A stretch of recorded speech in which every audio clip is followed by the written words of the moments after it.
Hello hamsters, मुझे यकीन है कि आप सभी यहाँ उन सभी रोमांचक अवसरों से प्यार करते हैं जो क्रिप्टो लाता है। हालांकि हर क्रिप्टो परियोजना उतनी विश्वसनीय नहीं होती जितनी वह दिखती है। कुछ नई चमचमाती दीवारों और आकर्षक इनामों के साथ लुभावनी हो सकती है, लेकिन जब आप उन पर चलने लगते हैं तो आपको यह पता लग सकता है कि रास्ता बंद हो जाता है, या इससे भी बुरा, ये एक ऐसा जाल है जिसे एक ऐसे खिलाड़ी ने बिछाया है जो इतना अच्छा नहीं है। इस सप्ताह की एकेडमी में हम एक रग पुल की धोखाधड़ी पर गौर करेंगे। इसका क्या अर्थ है और इसे पहचानने और इससे बचने के तरीके क्या हैं? तो एक घातक रग पुल क्या है? I don't know.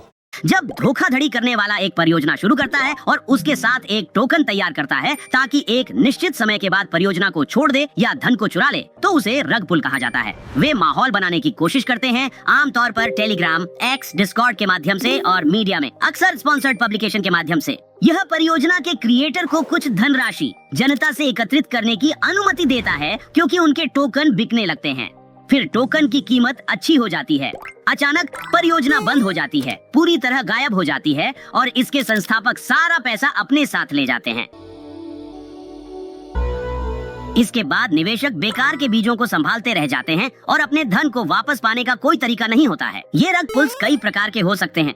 जिस प्रकार का हमने अभी वर्णन किया है उसे इंडस्ट्री एक्सपर्ट्स अक्सर एक लिक्विडिटी पुल होने के रूप में संदर्भित करते हैं। एक और क्लासिक तरीका है पंप और डंप। इसे तेज गति से दौड़ रहे पहिए पर दौड़ रहे हैमस्टर के समान समझा जा सकता है। परियोजना के मालिक तब एक प्रकार की खरीदारी की होड़ पैदा करके टोकनों की कीमत बढ़ाते हैं। फिर जब यह अपने उच्चतम स्तर पर होता है तो वे अपनी जमा पूंजी बेच देते हैं। डंप का परिणाम बड़े पैमाने पर कीमत में गिरावट और हैमस्टर के पहिए से पूरी तरह फिसल जाने की स्थिति में होता है।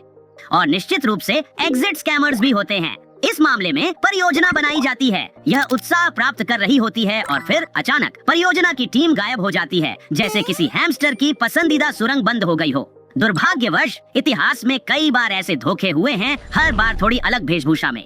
चलिए क्रिप्टो इतिहास में कुछ सबसे बड़े रग पुलों के विवरण में गहराई से घुसते हैं। क्रिप्टो इतिहास के सबसे कुख्यात रग पुलों में से एक है OneCoin। हमने इस एपिसोड में पहले ही इस कहानी को कवर किया है, इसे देखें। बेशक OneCoin केवल एक मात्र नहीं था। देखिए मैंने वहाँ क्या किया।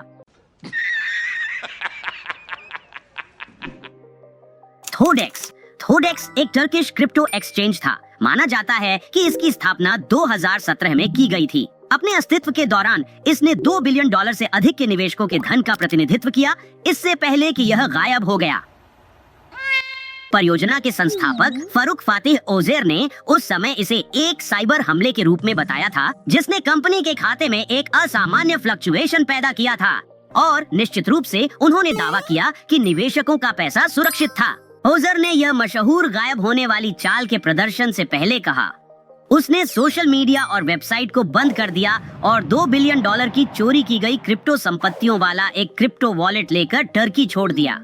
टर्की ने धोखाधड़ी के संदेह में एक जांच शुरू की, जिसमें एक्सचेंज के दर्जनों कर्मचारी गिरफ्तार हो गए, जबकि संस्थापक अल्बेनिया में छिपने चला गया। लेकिन बाद में उसे टर्की वापस प्रत्यर्पित किया गया और 11,000 साल की सजा सुनाई गई। Squid game token. Squid Korean Netflix series squid game से प्रेरित स्क्विड ने खुद को play to earn crypto currency के रूप में प्रस्तुत करते हुए भारी ध्यान आकर्षित किया।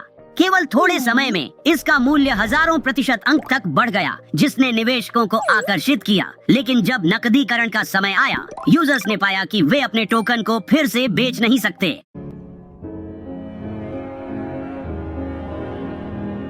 वहाँ एक एंटी डंप मैकेनिज्म था जिसने स्क्विड सिक्कों को बेचना कठिन बना दिया। और जब निवेशकों ने इस परियोजना के बारे में प्रश्न पूछना चाहा, तो सोशल मीडिया शांत हो गया।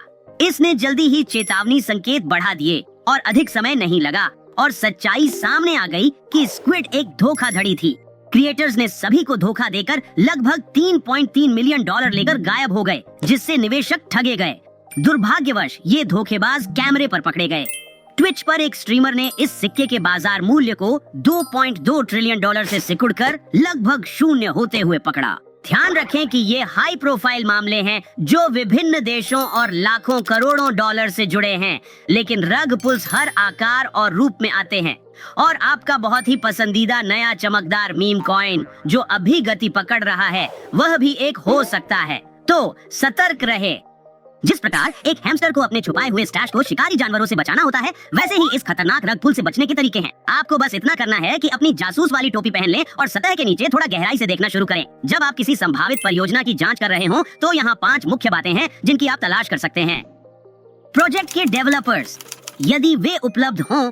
कुछ मामलों में ओपन सोर्स प्रोजेक्ट्स डेवलपर्स का नाम नहीं बताते हैं। उनसे प्रश्न पूछें और उनके बैकग्राउंड और सोशल मीडिया की जांच करें।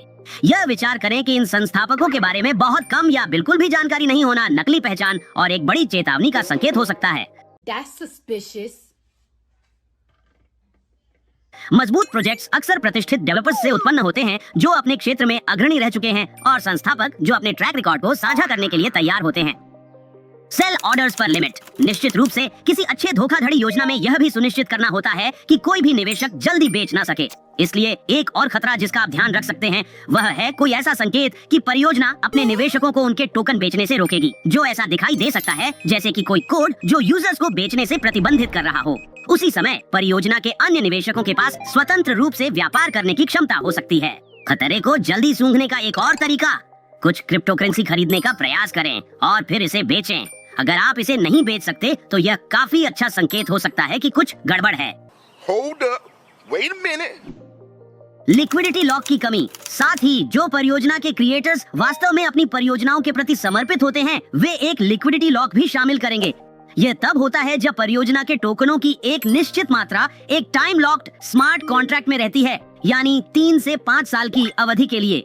केवल जब लॉक समाप्त हो तब टोकन धारक अपनी धनराशि निकाल सकते हैं। एक सुरक्षा उपाय के रूप में लिक्विडिटी लॉक क्रिएटर्स को एक बार में धन निकालने से रोकता है, जिससे धोखाधड़ी गतिविधि को रोकने में मदद मिलती है। टोकन धारकों की संख्या, बेशक अगर कुछ क्रिएटर्स निवेशकों को धोखा देने की योजना बना रहे हैं, तो संभावना है कि वे टोकन स्टैश के एक काफी बड़े बहुमत को बनाए रखेंगे। इसीलिए यह देखने के लिए एक ब्लॉक एक्सप्लोरर का उपयोग करके कि कितने टोकन धारक मौजूद हैं, आप यह निर्धारण कर सकते हैं कि क्या केवल कुछ विशेष लोग हैं जो टोकनों का अधिकांश भाग धारण करते हैं। यदि वे करते हैं तो मन में रखें कि उनके द्वारा टोकन के मूल्य को प्रभावित करने की संभावनाएं अधिक हैं और आप खुद को एक रग पुल के खतरे में डाल सकते हैं। Did you see what I did there? It's a scam.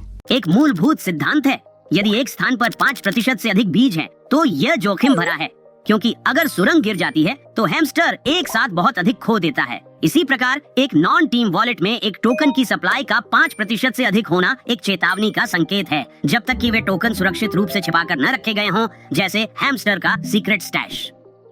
DYOR company team के सदस्यों और अन्य सभी चीजों के बारे में जो भी आप जानकारी प्राप्त कर सकते हैं, उसके बारे में रिसर्च करें, जिसमें कंपनी की चैट्स, सोशल मीडिया और कम्युनिटी के रेस्पॉन्सेस की निगरानी भी शामिल है। तो हैमस्टर्स, सतर्क रहें, अपनी इंस्टिंक्ट्स पर भरोसा रखें और किसी परियोजना में कूदने से पहले हमेशा अपनी ड्यू डिलिजेंस करें। अपने धन की रक्षा करना बेहद जरूरी है। वीडियो देखने के लिए धन्यवाद। सब्सक्राइब करें और याद रखें, हैमस्टर्स ताकतवर होते हैं। हम सब एक साथ हैं और एक दूसरे के लिए है। अलविदा।